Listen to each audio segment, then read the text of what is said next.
안녕하세요. 박용덕입니다. 한 장으로 정리 끝. 공인중개사법 핵심 비교 정리 28번입니다. 포상금 지급 대상입니다. 포상금 제도가 우리나라에 굉장히 많죠. 그래서 미국에서는 우리나라를 조직적으로 스파이를 양성하는 국가라고 보도된 적도 있습니다. 몰래 신고하면 포상금 주는 제도 결코 바람직하다고는 볼 수 없습니다만은 시험에 회마다 거의 한 문제는 출제됩니다. 32회 때는 2문제 출제됐습니다. 공인중개사법상 포상금을 먼저 보겠습니다. 첫 번째, 무등록 중개업자 신고하면 포상금 지급 대상입니다.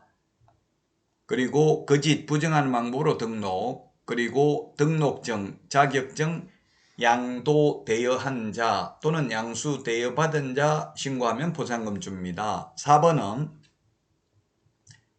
개업 공인중개사가 아닌 자가 중개대상물에 대한 표시 광고를 하는 경우가 되겠습니다.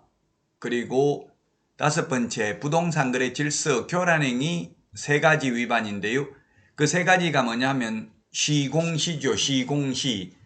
개업공개사 등이 거짓으로 계약이 성립된 것처럼 꾸미는 등 시세에 부당한 영향을 미치는 행위를 한 경우, 그 다음에 단체 구성은 이외의 자와 공동중개를 제한하는 경우, 소위 왕따시키는 경우, 그 다음에 누구든지 시세에 부당한 영향을 미치는 행위를 하여 개업공개사의 업무를 방해하는 것, 이게 시공시, 즉 부동산 거래 질서 교란 행위입니다.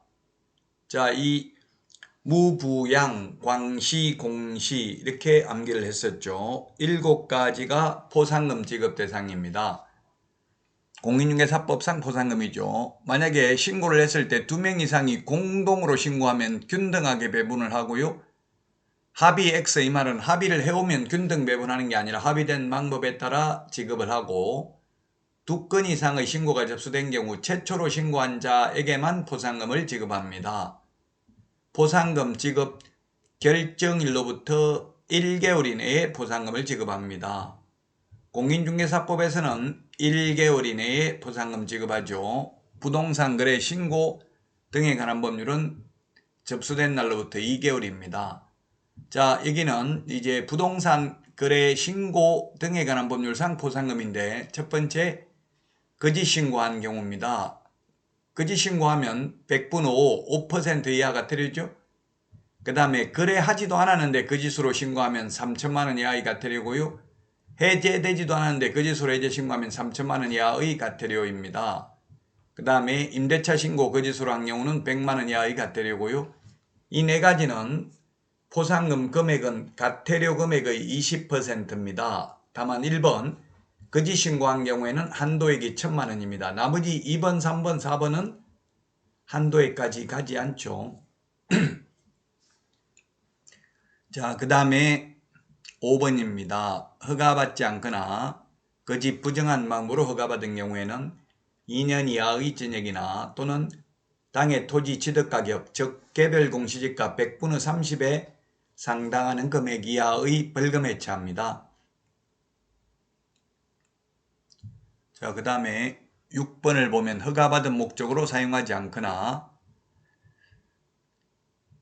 허가받은 목적으로 사용하지 않는 경우입니다. 허가받은 목적으로 사용을 안 하면 사용을 하라고 이행명령을 했는데도 불구하고 이행명령을 따르지 않는 경우에는 이행강제금을 부과하죠. 토지 취득가격의 10% 범위 내에서 대통령령으로 정하는 금액인데, 방치하면 10%, 임대하면 7%, 이용 목적을 변경하면 5%, 기타 7% 이행강제금을 부과합니다. 자, 포상금 지급 대상이기도 합니다. 이행강제금 부과 대상이기도 하고요. 공인중개사법에서는 포상금이 다 50만 원인데 부동산 거래 신고 등에 관한 법률은 5번, 6번 요 허가 위반 2개는 50만 원 이하의 과태료고요. 나머지 1번부터 4번 과태료 부과 대상인 경우는 과태료 금액의 20%, 한도액은 1,000만 원이라고 했습니다.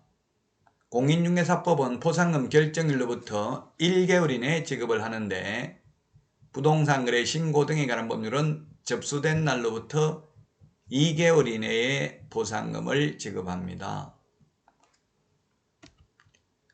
자, 그러면 포상금 관련 문제 풀어보도록 하겠습니다. 공인중개사 법령상 포상금을 지급받을 수 있는 신고 또는 고발의 대상이 아닌 것입니다. 1번 등록하지 않고 중개업을 영위한 자, 무부양, 광시, 공시 이렇게 한겠죠? 맞습니다. 무등록. 2번 거짓 부정한 방법으로 등록을 한 자, 포상금 지급 대상이고요. 무부양. 그 다음에 3번 자격증이나 등록증을 양도, 대여하거나 양수, 대여받은 자, 포상금 지급 대상입니다. 무부양. 그 다음에 4번 개업공개사로서 부당한 이익을 얻을 목적으로 거짓으로 거래가 완료된 것처럼 꾸미는 등 중개대상물의 시세에 부당한 영향을 줄 우려가 있는 행위를 한 경우, 요건 3년 이하의 징역이나 3천만 원 이하의 벌금이죠. 시공시, 개업공개사 등이 시세에 부당한 영향을 미치는 행위를 한 경우입니다. 포상금 지급 대상 맞고요. 그 다음에 5번 개업 공인중개사로서 중개 의뢰인과 직접 거래한 경우, 직접 거래하면 3년 이하의 징역이나 3천만 원 이하의 벌금에는 해당되지만 포상금 지급 대상은 아닙니다. 그래서 정답은 5번입니다. 공인중개사법은 무부양, 광시, 공시, 그 다음에 부동산거래 신고 등에 관한 법률은 거짓, 해임, 허가입니다. 공인중개사법에서는 검사가 공소제기하거나 또는 기소유예 결정을 한 경우에 한하여 포상금을 지급합니다. 불기소 처분, 무혐의 결정, 공소권 없음, 기소 중지되면 포상금 받을 수 없습니다. 그런데 부동산거래 신고 등에 관한 법률에서는 허가받지 않거나 허가받은 목적으로 사용하지 않는 경우는 공소제기되거나 허가받지 않거나 부정한 방법으로 허가받은 경우는 공소제기되거나 기소유예 결정이 있어야 되고요. 허가받은 목적으로 사용하지 않는 경우에는 이행명령이 있어야 되고, 그 다음에 거짓 신고한 경우, 그 다음에 거래하지도 않았는데 거짓 신고한 경우, 해제되지도 않았는데 거짓 신고한 경우, 주택임대차 신고를 거짓으로 한 경우에는 가태료가 부과되어야 포상금을 지급합니다. 공인중개사법에서는 2인 이상이 공동으로 신고하면 균등배분, 그 다음에 2건 이상이 접수되면 최초로 접수한 자, 부동산거래 신고 등에 관한 법률에서는 2인 이상이 공동신고하면 균등하게 배분을 하고요. 그 다음에 2인 이상이 각각 신고한 경우에는 최초로 신고한 자만 포상금을 지급합니다. 일종의 파파라치 제도죠. 따라서 이 포상금 제도 꼭 숙지해야 되고요. 거의 해마다 출제되고 32회 때는 2문제가 출제됐습니다.